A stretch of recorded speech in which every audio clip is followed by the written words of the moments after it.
good episode. Bring me my white pants.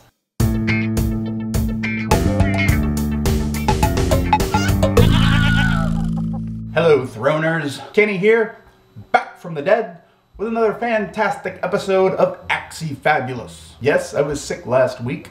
I could not review episode 5. Well, I could have, but I would have sounded something like this. Sexy. Before I get into this latest episode, I kind of want to give you the Cliff's Notes version of first of his Cliff's Notes. Think of it as the precursor to Wikipedia. It was the 80s. We did not have the internet. There wasn't any... It's the short version. Anyway, here's a quick look at my imaginary review of first of his name. I love the opening credits. Where's the Erie? Y'all getting lazy. Cleon the Butcher mentioned. Bloodygate. His niece? Tongueless Meereen would have been funny though, wouldn't it? The greatest swordsman ever lived didn't have a sword. People are all, cut Sansa some slack. I'm like, no, don't cut her any slack. Sophie Turner does intensive misery very well. Her mother has assured me that she is actually a very well-balanced and happy person at home in real life. That's funny. I thought we were led to believe that Podrick was an expert writer. Craster's Keep. Rape, rape, rape, rape, rape, rape, rape, rape, rape, rape, rape, rape, rape. D&D? You know what's worse than rape? Death. Am I the only person who noticed Jochen's hand on fire? Hodor! Hodor! Fatality. That's what happens when you bring a sword to a knife fight. Prince Oberyn taught us this. Where's Rast? There's by Rast. Good stuff. If they go 7 seasons, we're exactly halfway done. We're halfway done! So, yeah. The latest episode, The Laws of Gods and Men, written by Brian Cogman, directed by Alex Sakharov, was excellent. Best episode of the season? Maybe? Almost. I have one gripe, but I'll get to that later. So, the opening credit sequence, excellent as usual, and we get to see Braavos. Braavos! I take back what I said about them being lazy with the opening credit sequence. I mean, it doesn't negate the fact that they still should have had the Yara in last episode's credit sequence. And why is Winterfell still burning? Someone get a bucket. Let's begin. Across the narrow sea, in Braavos, Davos and Stannis arrive on their big, red, flaming heart sailboat. We meet Mycroft Holmes, banker of Braavos. Kinda wish he had a Braavosi accent though. Most of Westeros has a British accent. My preference would be for Essos to have a little bit more color to it. I concede that it's pretty much only me that bitches about this kind of thing, so I'll tone that down. Speaking of color, we got to see Salladhor Saan again. I love listening to that dude talk. He's one of those rare inflection humor people. Sort of a Zimbabwean Martin Freeman. You are no longer my friend, or something like that. I was watching, someone pointed out, boobs! And I'm like, no, he looks solid. They're more pectorals than, oh, her. No, I still think his are bigger.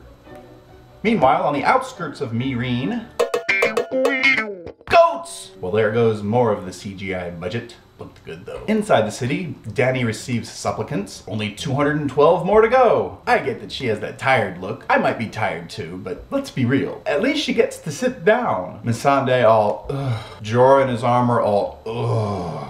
But hey, Hizdar sighting. Team Hizdar. Not really. I don't know too many other people who are Team Hizdar, so I want to be on it, just cause. So let's head to Westeros and the Dreadfort.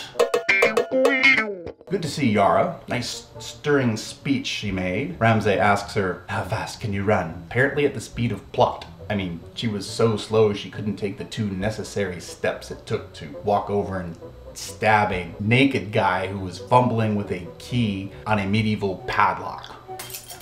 Hold on. How fast can you run?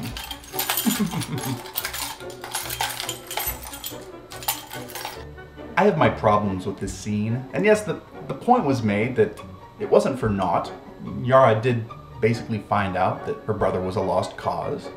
That's, I guess, moving the story forward in a sense. But that does not negate the fact that the people standing in front of her are the people that are responsible from taking Theon from her in the first place. With all the buildup they gave her, With that fantastically written and acted speech that she gave prior to landing there, it seems to me that they could find maybe a better way of getting her out of that scene. Jesus Christos! At the very least, have her engaged in something during her confrontation with Ramsay. She could be locked in combat with someone else. She could be pinned down by crossbows, unable to reach Ramsay as he's unlocking the kennel. I get that the writing for television rule of thumb is that to ratchet up drama, a standoff is sometimes the way to go. Ratchet it up. I also get that scrutiny on any scene that is not directly from the books is going to be tripled, basically. You have proven in the past you are perfectly capable of crafting meaningful scenes that add to the story rather than adding tension just for tension's sake. What did this trip to rescue Theon accomplish? You gave us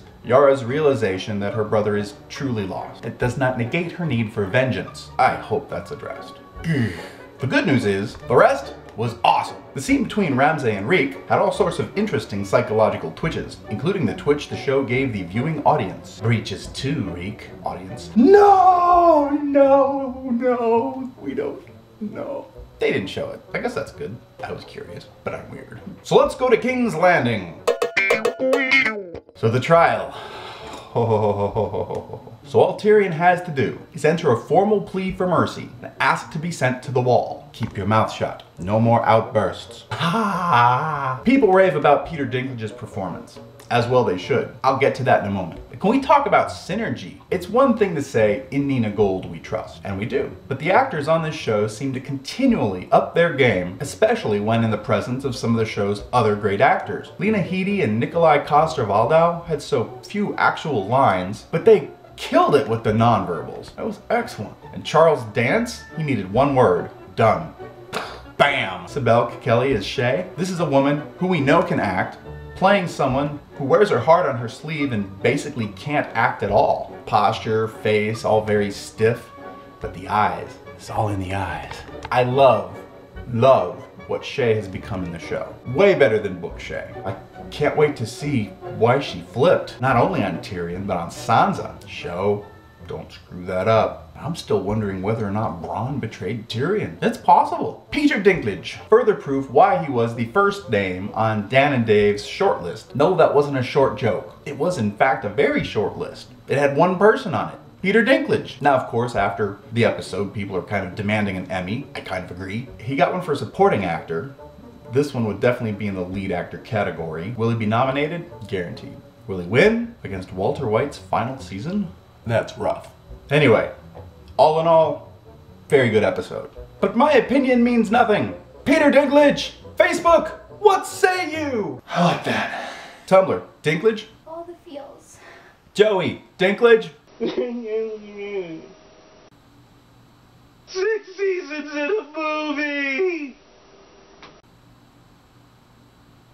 So thank you for watching. If you have any comments, do that. If you don't have comments, well, I guess don't comment. I can't force you to comment. You can reach me on Twitter at AxeChucker. On Tumblr, I'm also AxeChucker, though I'm only on Tumblr to basically reblog fantasy art, so if that's your thing, you can look me up there. And I got nothing left.